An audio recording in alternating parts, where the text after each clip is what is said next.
All right, so as you know, we've been looking at this video by these guys at LED, and they are basically giving us different testimonies, as it were, from different people, not Christians, but different people in the world, giving their testimonies about how they interact with spirits and how they get guidance from spirits, how spirits influence their decisions and their lives, and how they perform and how they write, how they sing, all of these kind of things. And I'm doing this session here, well, for everyone, but it's for Christians to recognize that the spiritual world is real. Sometimes Christians, we read the Bible, we come up in church, we may not have been exposed to a lot of real world type manifestations of spirits in our lives. So even though we hear the Bible, even though we hear the preacher, somewhere inside of us, we are thinking, it's not really real. It's kind of just like a storybook type of thing. It doesn't really hit home. But for some other Christians who might have come up in a more dynamic type of church situation, they would know that this stuff is real. But a lot of Christians don't, especially of certain denominations. So I came up through different denominations, but one in particular, or two in particular, were not very versed, I would say, on spiritual matters and the manifestations of spirits. And while they may have some sort of doctrinal understanding of these things, there was very little talk of it. There was very little instruction regarding the spiritual world and the dynamics of that. So some Christians are not going to be so au fait with this stuff. Some Christians are going to be. But many Christians don't really recognize how real it is. So this little video that we're looking at is really showing us how, on the other side of the spiritual battle, this is how the devil operates. The devil goes out, he interacts with people, he calls people just like how God calls people. He chooses people just like how God chooses people. He has a conversation with people just like how God has a conversation with people. And he tries to invite people to do business with him or have a relationship with him or have some sort of agreement with him. Just like how God does. Remember, God went to Abraham and invited him into a relationship. God went to Samuel and introduced himself to Samuel, and they started a relationship from there. God visited Gideon and called him and chose him and said, hey, I need you to do such and such. You can do well. Don't worry about it. God called Moses. Okay, so these are all examples, and there's so many more, but these are some examples of God coming down, calling a man, interacting with this man, making a proposition, and inviting the man to join him. He invited Noah. He invited Abraham. Okay? In the very same way, the devil does the same thing. The devil makes contact with a person and tries to convince them to go with him or to have some sort of interaction or some sort of business deal or some sort of negotiation with that person.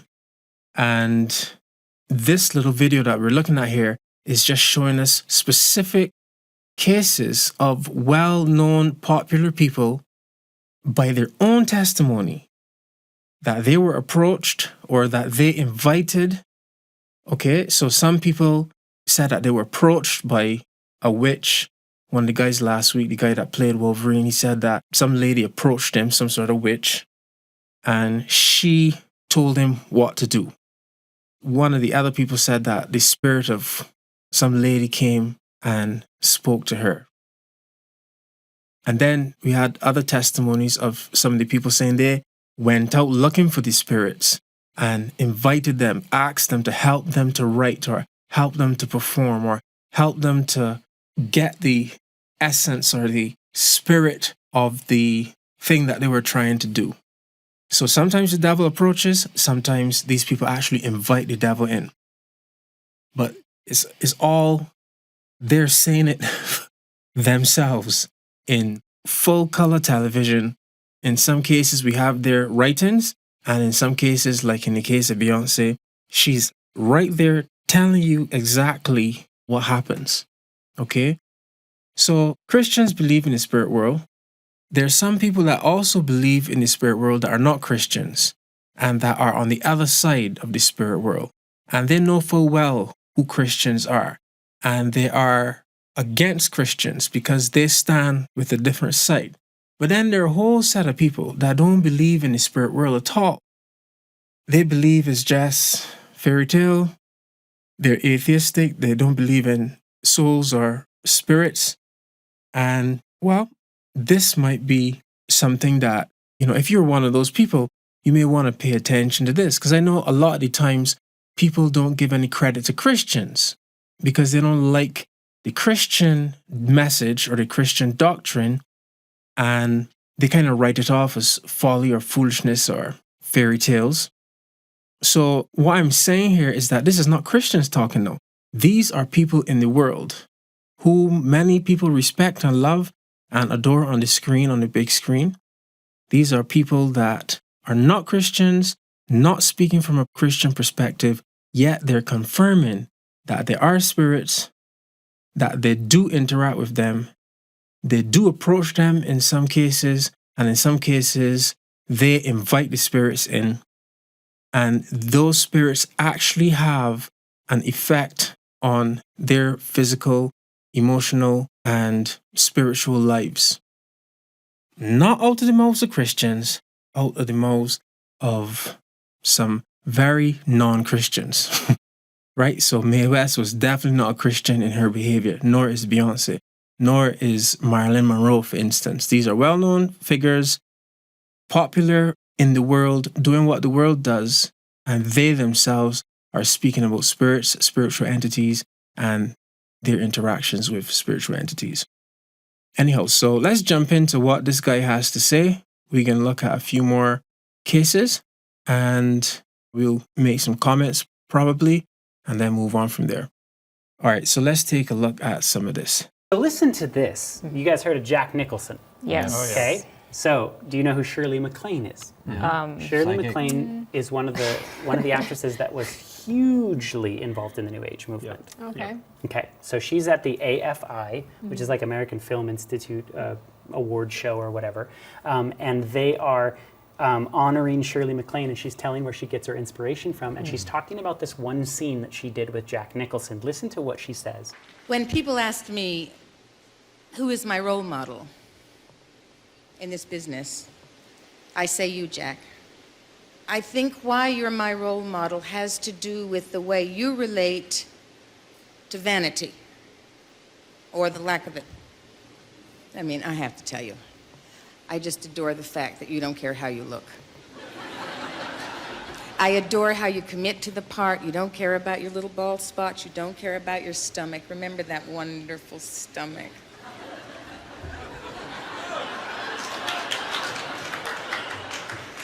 You don't care about your wrinkles. This is all extremely important to me. Doing a love scene with Jack Nicholson is absolute middle-aged bliss. I mean, to lie in bed and rehearse a love scene, it's so funny, it's so spontaneous, it's so open. We're lying in bed and we're rehearsing the astronaut Garrett Reed love scene. He's explaining to Aurora what it was like to walk on the moon.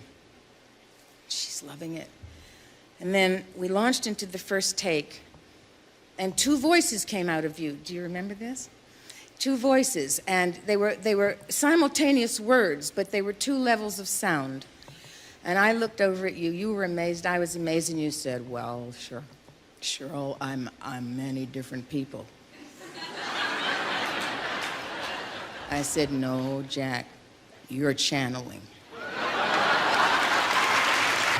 So they all know exactly what she's talking about. That's why they're right, like, because they all talk about that. Two They get it. different voices simultaneously. You couldn't try that. Yeah. You cannot produce that. No idea. You know That's what I like mean? textbook demonic possession. Yeah, I was gonna say I've That actually doesn't even- heard of that before Yeah, too. that doesn't even feel new age in what I saw. That seems like straight demonic. Right? These guys are literally tapping into this spiritualistic world to help them undertake these crazy roles. That's why I really honestly believe you see a performance from a particular actor and it is powerful. You're just like, that was so amazing. But you got to think, man, there's some demonic forces working through these people that they were alive when Malcolm X was there. That demon probably saw firsthand the way Malcolm X acted, and he's acting through, Denzel and going for that. How about this particular actor? You guys recognize him? Oh, yeah. Yeah. Yes. Nicolas Cage. Yeah, we played this on one of our other shows, but I wanted to show you just for this case. So when he was preparing for Ghost Rider, this is what he did to prepare for his role. You've developed an acting discipline that you've referred to as nouveau shamanic. Is that correct?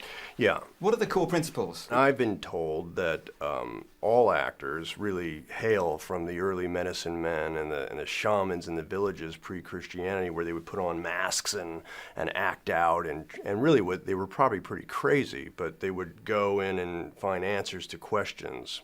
Today you're called psychotic if you do that, but it's all semantics. So what I would do is I'd put on Afro-Caribbean paint, like a white and black paint, and black out my eyes so I look like this sort of Afro-Caribbean voodoo icon. And then I would sew in bits of Egyptian artifacts that were thousands of years old into my costume and gather some onyx or tourmaline or something that was meant to have vibrations. And who knows if it works or doesn't, but for me it was an idea of like trying to stimulate my mind or trick my mind into believing I was this character from another dimension. And I would walk on the set and then wouldn't speak to anybody, wouldn't say a word, so I projected this aura of horror, which created fear in my fellow actors, which then inspired me to believe I really was this character. Exciting. I'd love to be on set with you. Yeah, thanks. He was feeding off of everybody's fear. But you think of also, he's taking real shamanic artifacts, putting them. I mean, you don't see that in the movie. You don't know that something's sewn into the inside of his thing. And I think that all these things, like, there's a reason why you can be demonically tortured. Like, have you ever actually been tortured? Any of you guys? Have any demonic spirits or anything kind of like messed with you a little bit? Oh, yeah. Oh yeah. Yeah. Was it something that you potentially had in your home that allowed them access to you? I mean, how do they get into your realm and are able to even interact with you, and why don't they just interact with everyone? That's a good question. Yeah, That is a good question. I think that literally we give them access through various different things. In fact, there's a guy named John Todd who really was big with the music industry, worked at Capitol Records, and they would pray that the demons would go with every single record out. And he says, oh, you want to know how many demons are in your home? Go count your records. And that was literally like, they knew that the spirits could follow those records, and then that gave them access into your home. I got rid of I had all these channeled books. I got rid of all of them. I threw them all in the recycling bin. Yeah. I mean, it's why we're so hard on Disney and stuff, right? All the magic and sorcery and all that kind of stuff that comes with Disney, because I believe that it gives the demons access, just like he's talking about. I put these sorceress types of things in my body, and then all of a sudden now I can act this type of particular way. Let me just make a quick comment on something he was saying there, right? Before I forget. He was making reference to when Nicolas Cage said that he would actually get shamanic artifacts and Egyptian artifacts and put them on his body or put them onto his clothing and that type of thing. And there is a concept in the spiritual world where spirits actually follow or attach themselves to actual physical items, among other things, but items are one thing. So for instance, you may have, and this is not to encourage superstition and unnecessary fear, but it is to make you aware and vigilant about the possibility of physical items actually having demonic magnetism, as it were. So what some witches do, and warlocks or whatever you want to call them, they try to attach spirits to items by different spells or different incantations, etc. And one story comes to mind in particular where a guy was telling me that he was in a relationship with this girl. They were young. They were very young at the time. And he wasn't familiar with the whole dynamics of spiritual warfare and all that kind of thing. He was a Christian. She was not. And they exchanged gifts at some point, and she gave him a ring, and he used to wear that ring. And he told me that over the passage of time, he was able to know where that girl was throughout the day, and she would be able to know where he was throughout the day. And it never dawned on him that something peculiar was happening. Not until the relationship progressed and time passed, and eventually he was recognizing that this is not a good relationship. Something is not right here.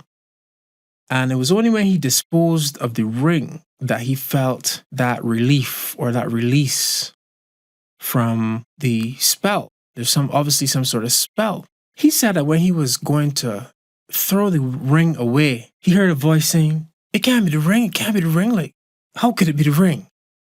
Suggesting to him that, it's a silly idea to think that the ring is causing the troubles that you're having. And he said, no, it wasn't a voice, as in there was no one in the room, but he heard this voice and it was trying to convince him to keep the ring and not to throw it away. But he denied the voice and he threw it away. And he said when he threw it away, he felt that dark thing leave him, that dark presence leave him. And believe it or not, the girl called him soon after and said, "You threw away the ring, didn't you?" And I guess they had a conversation, maybe a short one. But the point is, she obviously was in on it, and she could recognize that the power or the spiritual connection that that ring was facilitating had been broken. So she says the only way that the spiritual connection could have been broken is if the actual ring was no longer on this person. So that's what clued her in, and she called him. Weird stuff. So those Christians that are more aware of this spiritual world, they would advise you to be careful as to what you allow into your house. Be careful as to what you align yourself with in every area of life. So you will be careful what music you listen to and who you listen to. Again, by her own admission, Beyonce is out here saying that she don't sing without these spirits empowering her. And a lot of the stuff that we watch on TV influences the devils. A lot of the music that we had in the past and right now are openly in alignment with demonic activity and demonic ideas. People say that Taylor Swift has been doing some demonic stuff. Demi Lovato has been doing some demonic stuff. Of course, we know Beyonce and the Beehive and all the drama that has been going on her concerts and so on. And then there's this guy, Lil Nas, dancing on the devil and giving the devil a lap dance and all that kind of stuff. Obvious demonic interaction, including demonic things into their productions and in their live concerts. So what I'm saying is that Christians that are more familiar with this type of stuff would warn you, hey, don't go to those concerts, because at the concerts themselves, they are doing witchcraft stuff. Don't invite their music into your house, because when you bring that music into their house, you don't know what sort of agreement they've made with the devil regarding that record, regarding that music. Those demons may be allowed to follow the work, okay, follow the record, if you will, and have some sort of assignment to work alongside the music, work alongside the record. Don't align yourself with that stuff. Don't play around with Ouija boards or tarot cards or anything that is explicitly occultic or demonic. Leave that stuff out. Some things are less obvious, like certain books. Again, like a ring like that girl had given to the guy. You never really know. And again, I'm not trying to encourage us to be paranoid and always looking and real scared about everything. Paul's approach to it was, there's only one God. So I don't want to get into full explanation of that, but my point is, We don't need to be afraid as such because there's one God and God is able to protect us even if we inadvertently picked up something that we ought not to have. And more than likely, the Spirit would try to give us warnings or try to give us some sort of direction or try to help us to steer ourselves away from or alert us about something that's happening that we don't know of. But obviously, you don't go and invite foolishness into your life. We know what Beyonce is about. We know what Taylor Swift is about. I mean, they say it on their records. They say it by their performances. They say it in their dress and on the actual words of their music. So we know what that's about. We know it's demonic. We know it's devilish. We know it's not from God. So we know not to invite that into our house. But let's say somebody comes and gives us a gift, it's a book or something, and we don't see, there's no obvious connection to the demonic. You don't know. But next thing you know, it was something funny that was going on. Well, we trust in God to alert us to that sort of stuff. And obviously, we hold everything on earth lightly. So we don't hold on to anything tight. So it might be a nice looking book. It may be a nice gift. You might like the friend. But if you feel the Spirit is saying, left out that, or throw away that, or give it back, or get it out of your house, you work with the Spirit because the Spirit knows how to lead you, right? The Holy Spirit, that is. Okay? So I just wanted to point that out because I know that not everybody is aware of that type of stuff. And he just mentioned it. So I said, let me jump on it quickly before I forget.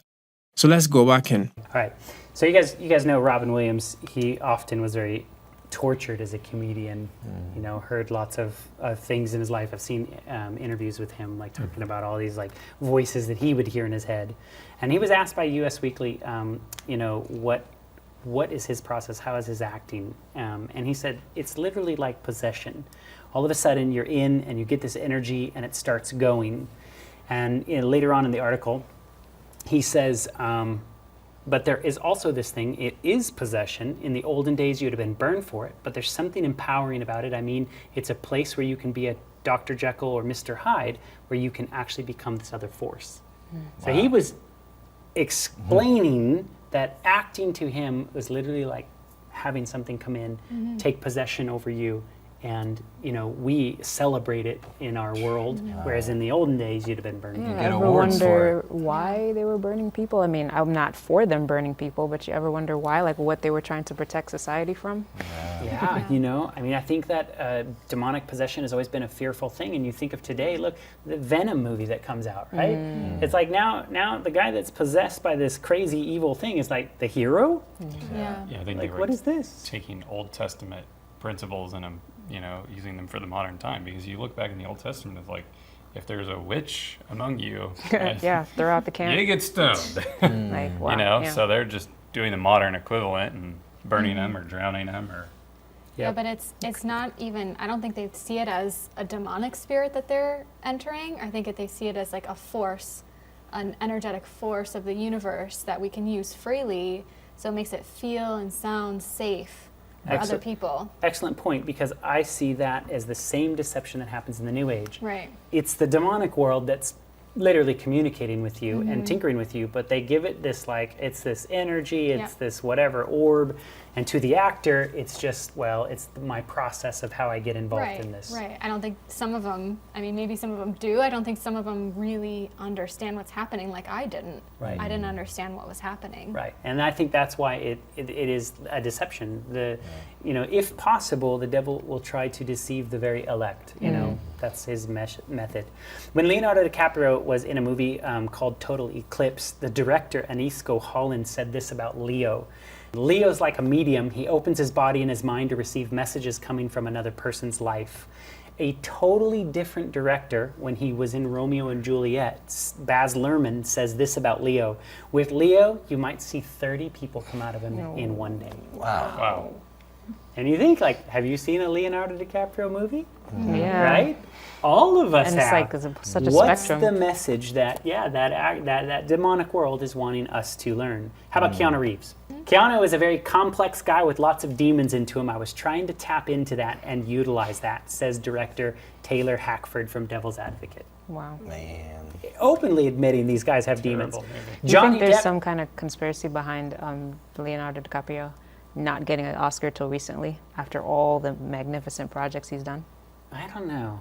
I mean, it's interesting. Some actors like Johnny Depp, same sort of thing. He's Yeah. been in all these amazing movies, yet I don't think, ever won an Oscar. Mm-hmm. It's interesting because the one director said, 30 different people, and here you have Johnny Depp saying, I am 30 different people. It's like, what's with the 30? Right? Is that how many Legion was or something? Elysian, I think, is thousands, but yeah. But isn't that kind of interesting? Johnny Depp told Vanity Fair, I know I have demons, and I don't know if I want to get rid of them altogether. I would like to experience them in a different I'm trying to way. understand creepy. myself, and they're dealing with 30 plus themselves. Yeah. Oh my goodness. Think of all Wow. those little voices that you have to hear. And that's why I think you see Jim Carrey, literally he cracked his mind. He's emptied himself so many times, he's become so many different people, that it's like he lost who Jim Carrey was. Heath Ledger, listen to what the Los Angeles Times reported, Heath Ledger's creepy performance seems to have summoned up demons no one could imagine accessible to him. Like, that's the Los Angeles Times. They're not like literally going, oh yeah, there's a spiritual war going on there. They're like literally like, yeah, this guy had access to demons that other people normally don't. Speaking of Jack Nicholson, when Heath Ledger died of whatever, suicide, drug overdose, whatever it was, these people ran up to Jack Nicholson and told him that he had died, and he actually said, I warned him, because Jack Nicholson was the first Joker. And he said that he warned Heath Ledger not to do that part. That's right. Because these guys are invoking spirits, and they often can't get rid of them. And I believe he evoked a spirit called Osmodeus. And when he got Osmodeus into him, it made him go insane, and he was eating, sleeping pills like it was going out of style, and couldn't ever get peace. So how about Marlon Brando? Heard of him. Yeah, he said something really interesting about acting. Listen to what he says about it.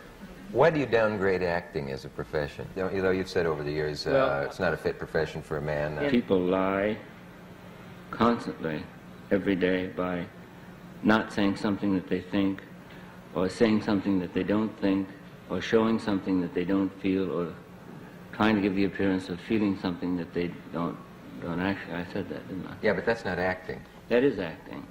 So Marlon Brando describes acting as a lie, right? So what's kind of interesting about this is he actually got into a lot of trouble with this particular interview right here. In fact, the acting business was pretty upset at him to be like, why are you calling acting a lie? And so Johnny Depp was then interviewed by Larry King. And this is many years later. Johnny Depp is a real big fan of Marlon Brando. And so the topic comes up of what Marlon Brando said about acting. Listen to how Johnny Depp answers this. It is a weird profession. As Marlon said, Marlon had the best definition of acting that exists, It's a strange job for a grown man. And that's it. Do that good. It's a strange job for a grown man. That's the right? But he called something else that people in the business got mad at. He said it on our show. He called it lying for a living. Right. And most actors say they're not lying. Did you think that was an unfair expression? I think it's totally right. Yeah, it's lying. It is lying. Why wouldn't it be? You can make it lying. You can make it not lying. You can find your own truth, but it's still a lie. You know what I mean? You're going to go to the craft service table. You're not Henry VIII, man. You're going to have some Fritos or whatever, man. Have a donut and then go, yeah. Right? He's not going to eat a giant chicken leg and chuck it somewhere and start screaming wench, right? So even Johnny Depp goes, listen, let's call it what it is. Yeah. You are lying for a living. Shia LaBeouf, you guys know who this actor is? Yes. He's kind of an actor that's in our modern world here. This is what he told USA Today. Acting is a con. At the end of the day, you lie for a living. You're deceitful. And that is my goal, to be the best possible liar. Wow. Very interesting. So if you kind of see a pattern here, these spirits are literally working through a lot of these actors, and it's so crazy in this business where they are pretending to be something that they're not. And it's like all of this together is really pushing messages out into the world.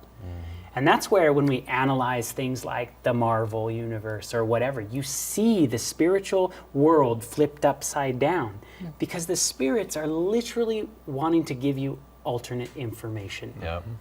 And that's kind of like what I see with the whole New Age movement. It's like they're presenting almost the facts. Yeah. They're just a little bit twisted around to the other side.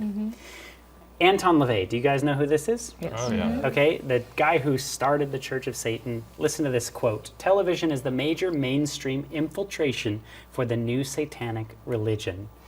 He even goes on to say the TV set or satanic family altar has grown more elaborate since the 1950s, and from a tiny little fuzzy screen to huge entertainment centers covering entire walls with several TV monitors. What did he call the TV set? The satanic family altar. I think he even said that, now homes have like a steeple. It's the antenna on every home. Yeah, he was saying it's like a church. Yeah.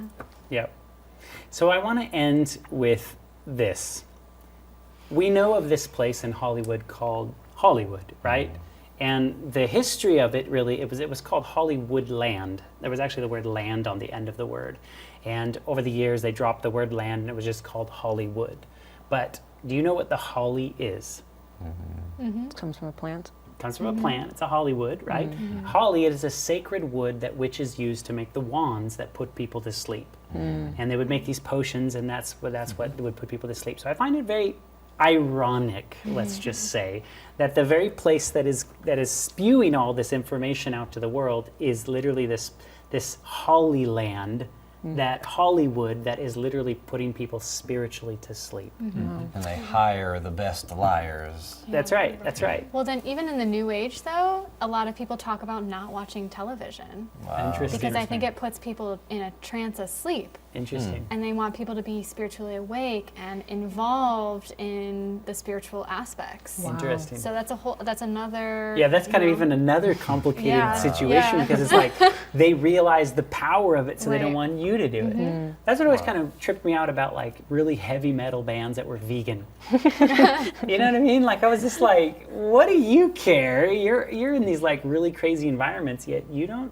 eat meat. Like, what's the deal? No, a lot of those hardcore bands were straight edge, which was no drugs. They're animal activists and all that. Yeah. Well, some view animal life over even human life. It's true. Yeah. You guys remember Outkast, the band? Yeah. I remember Outkast, I think one of their songs, they said, no drugs or alcohol so I can get the message clear. Like they understood that would benumb their ability to communicate. And perhaps that's why, the New Age movement doesn't want that. Those are ambassadors for the New Age. Yeah. So they don't want you zombied out like the rest of the world. They want you promoting your thing. They want you empowered and sharing with others. And the more you share, the more they give you. Yeah. That's why these actors are elevated. That's right. Because they're making such an impact. So let's give them all their fame and their money and make their life really comfortable. That's right. Yeah. That's right. I want to share two verses with you. We've read this verse many, many times. Deuteronomy 18:10-12. There shall not be found among you anyone that maketh his son or daughter pass through the fire, or useth divination, or an observer of times, or an enchanter, or a witch, or a charmer, or a consulter with familiar spirits, a wizard, a necromancer, for all that do these things are an abomination to the Lord. When the Bible uses that word abomination, it means God hates these things. And so God hates magic, sorcery, anything that's going to talk to familiar spirits. And like you had mentioned earlier in that last episode, that the spirits felt familiar to you. They did, yeah. Like something like they would come back in the same way. And there's definitely a reason why the Bible uses very strong language not to do that. Also familiar, like a dead loved one or an actor or whatever. That's right. It says in Leviticus 20, verse 6, the soul that turneth after such that have familiar spirits, and after wizards and goes a-whoring after them, I will set my face against that soul, and will cut him off from amongst his people. I think the worst thing that you could hear out of, with your ears is literally God saying, I'm going to turn my face away from you. God is very patient. He is very long-suffering. And for me to read these words and realize there is a point past God's forbearance is an alarming thing. And why is that? I believe that because it is so dangerous, it can literally lead you away to the point where you can, go well beyond, God's, well, not well beyond God's reach, because he can reach anyone. Clearly, that was her testimony as well. But. And he's seeking to protect. He's seeking to show his love. And if you're directly against that, you've made your choice, and he'll respect that choice. But then he has those, people to protect from these forces. That's right. Yeah, and they're saying like, if you love me, let me go, or something like. Tough love type thing. Yeah, like God's loves you so much. All right, I'm going to give you over to this thing that you just keep going after. I've tried over and over, and you light and continue to darkness reject can't it. coexist. Yeah, so that's about the end of that program there. But before I wrap up, I just want to make some comments on some things that he said there. So, in previous episodes, we would have been looking at the whole idea of the fact that the devil is a liar. And one of his primary modes of operation is to tell lies. In fact, we mentioned it last week as well, when I was saying that because the devil and the evil spirits are bound by some sort of spiritual law that disallows them to just operate as they will on the earth and just do stuff, they need to convince people to do the things that they want the people to do. And to do that, they tell lies. They paint a picture, paint a narrative, try to get the people invested, offer them money, offer them whatever it is that they are desiring at the time, and they try to make some sort of bargain, some sort of deal, and get those people to facilitate what they really want, what the demons and the devils really want. But the overlying point that I'm trying to get to is the idea of the devil is a liar, a master liar. And when he was mentioning the whole talk about the New Age stuff, that is, I remember when I was younger and I was searching and trying to make sure that Christianity was real, and I would have had discussions with different types of people. I would have read different types of books, and some of the things that would come up is this whole New Age teaching. I wrote a song one time that says, they say it's a new age, but the real truth about it is that it's an old light. It's the same light from God knows when that the devil presents to us as the new age. And when you get down to the bottom of it, in the new age philosophies and the new age thinking, is self. Love yourself, and ultimately you can do what you want to do. You can be your own God. You're not subject to God. You can make your own rules. That's all. That's what it boils down to. When you analyze it and you get right down to the bottom of it, it's the same doctrine that the devil has pushed from the beginning right up to now. Same thing he told Eve. You can do what you want. You don't have to listen to what God says. There's going to be no consequence. Furthermore, whatever God was saying to you is restricting you from achieving your higher self, your better self. You will be like gods, is what the devil told Eve. And that's what he told Pharaoh. He says, you will be like God, right? Jehovah can't tell you what to do. Remember when Pharaoh was out there telling Moses, I tell you that you can't do such and such, and let me see which God you have that can override my judgment, right? Or override my command. I mean, the guy really thought that he was a boss. He thought that he was God. Obviously, God demonstrated to him otherwise. But it's what the King Nebuchadnezzar thought of himself in Daniel. King Nebuchadnezzar thought that he was God. And then God had to humble him and make him eat grass for a certain period of time. And when he came to his senses, he recognized, well, I'm not God. This is the true God, and he actually promotes God. And it's what the emperors of Rome thought. They thought that they were gods. The whole Greek and Roman culture were always polytheistic, thinking that they were gods like Zeus and the whole lot of them. and that the Caesars were God on earth. And no matter where you look, the devil has one essence, which is that you can be your own God. You don't need God, and there's no consequence to your actions. That thing which parades itself as God is not God, and it's actually trying to restrict you.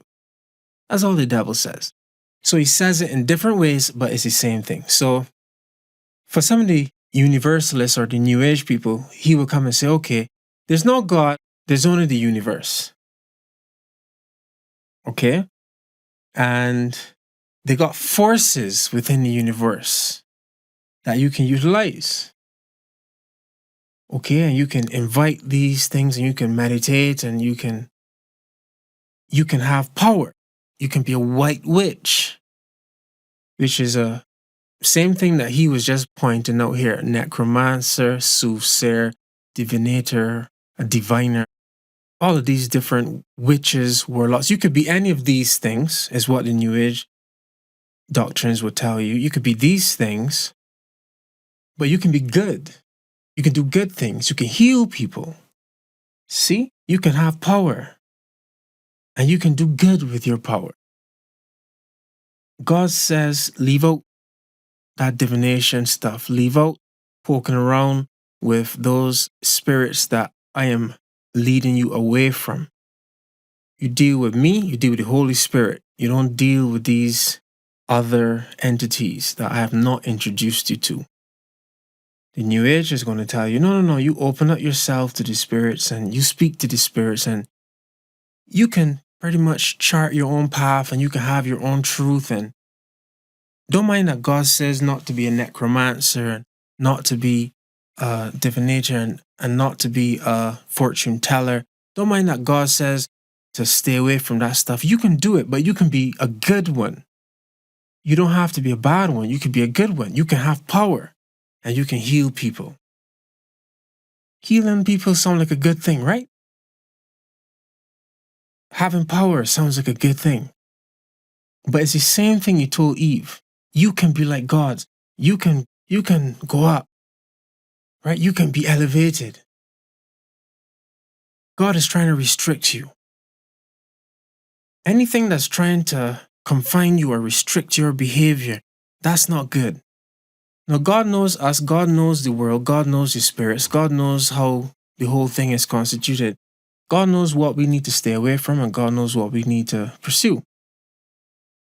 So he gives us boundaries. He lets us know, well, this is how I designed it. This is how you can get the best out of it. Leave out that stuff and follow after this stuff. And the devil is always trying to find a way to say, no. Anything that's trying to restrict you is bad. You should be able to do what you want to do. Anything that's trying to restrict your ability to do things is not of God, is not good. It's a lie, it's a trick. That's what the devil likes to tell us. And you know what? That is just another way of saying you can do whatever you want to do. Don't be restricted by God's law or any other law. You can do whatever you want to do. You can be God. You set the rules. Okay? So the devil has a lot of these different ways of packaging the same thing. But it always boils down to you don't have to listen to God or Christianity or anybody. You can choose your own path. You can be your own God. You can have your own truth. You can make your own rules. It's all up to you. And essentially, all he's saying is that you can be God. You determine what's right and wrong. You make the judgment over the earth. Don't matter what the devil tells you, it always boils down to that. Defy God, you be God. And it's no wonder, because that's exactly what the devil said he wanted to do. Isaiah chapter 14. I will be like the Most High. I will rise above the stars. I will rise above the clouds. I will be like the Most High. He wants to be like God. He wants to attract the worship of God. And that's his doctrine. He packages it in different ways, but it's the same stuff. Basic hedonism, there's no trickiness to it. There's just basic hedonism. He says, do what you want, don't care about nothing, live for the day, live for now, live to yourself. Tomorrow we die, do what you want. But then for a more sophisticated crowd, still appealing to pride and selfishness, he comes with the witches and the New Age people and he says, hey, you know, you could be a good witch. You don't gotta be a bad witch. You can have power. Right? A lot of those people, they don't know about the power. They don't know how to use the forces of the universe. But hey, let me teach you how to use the forces of the universe, demons. And let me show you how you can get some power and how you can go and heal people. Sounds like fun. Is a whole lot better than the basic hedonism doctrine, but it ends up being the same thing. You prioritize yourself, you prioritize your pursuits. For the heathen, he just is after pleasure, but for the witch, she's after power. And she's after pride, feeling like she's something, feeling like she can do and she has power and she has the ability. Same thing. The devil peddles power.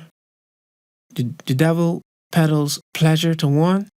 He peddles power to another. He peddles pride to another. Same tricks. Lust of the eyes, lust of the flesh, pride of life. Nothing new. Always the same. When you examine it, when you examine whatever false doctrine is being propagated out there, when you do the algebra and you cancel out all the other paraphernalia, all the peripheral things, and you come down to the core of it, it's going to come down to this. We don't need to listen to God. Furthermore, God's ways are restricting us from getting to higher positions. So it appeals to our pride.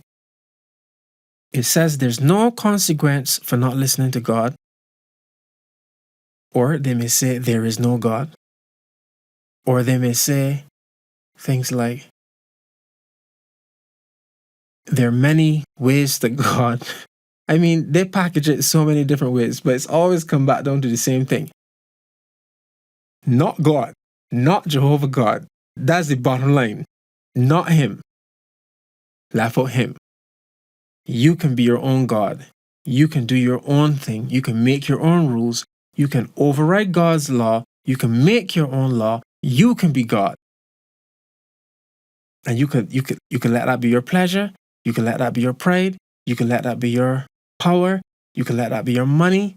Whatever. I don't care, says the devil. Just don't be a servant of the real God. Any other thing you want, you can have, but left out God. He's going to try to restrict you from being your better, higher self. He's holding you back from pleasure. You could believe that God wants you to not go to a fete. You could believe that God don't want you to have premarital sex. Man, he holding you back. You should go and have premarital sex. And then you find yourself, you had sex with 20 men. You had 2 abortions. You feel rotten inside.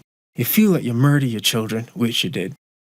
You feel so guilty that you try to hide guilt with more sexual activity, or you just try to bury it in alcohol, which leads to more trouble, invite more spirits, and you got yourself in all sorts of trouble.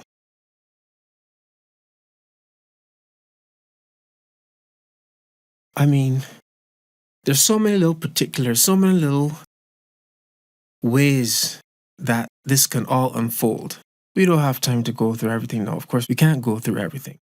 But I hope you get the point. Always boils down to the same thing. All right, so I can finish here tonight. Let me just pray and we'll be done with it. So Heavenly Father, just want to thank you again for your word. I just pray, Father, that you help us to heed your word. You've given us time on earth, and you've given us the opportunity to live, and you've given us the opportunity to experience and to ultimately to choose. Choose whether we will be servants of yourself, or choose whether we will be servants of self, or servants of others, or servants of the devil. But I pray, Lord, that you will help us to choose you at all times. Help us always to sacrifice our baser instincts and our baser selves for the higher, nobler calling that you are calling us with. You've called us to prioritize righteousness, prioritize love, prioritize holiness and godliness and patience and godly character. You've called us to responsibility and to leadership, self-management, self-mastery, self-leadership, and then leadership of those who are in need of leadership, who are willing to be helped. I pray, Lord, that you help us all to take our calling from you seriously. Help us to reject the devil steadfast. For those of us who are going through demonic battles, trials, I pray that you strengthen us. I pray that you help us to reject the devil fully and steadfast and consistently. I pray that you build us up in the spirit, Father, to fight against every demonic force that is coming against us. I pray, Father, that you help us to be vigilant and attentive and obedient to your word so that we can put ourselves in a good position in the battle, in the warfare. So, Lord, please be with us as we go. Please evermore alert us to the truth. Please help us always to be cognizant of our surroundings, physically and spiritually. Help us to be properly oriented and circumspect in our operations. Please protect us. Please bring us here safely again on Sunday for prayer and again next week for Bible study. And we thank you again, Father, for all that you have been doing and all that you have done. And we praise your name. In the name of Jesus we pray. Amen. Hi guys, Joel Brooks here at the Insight Podcast. Thanks for watching. If you liked this video or found it informative, interesting, or helpful in any way, please give it a like and consider sharing it with your friends. If you want to stay connected, you can check us out at our website, insight.joelbrooksonline.com, and you can also check us out on social media. Links in the description below. Thanks again for watching, and God bless.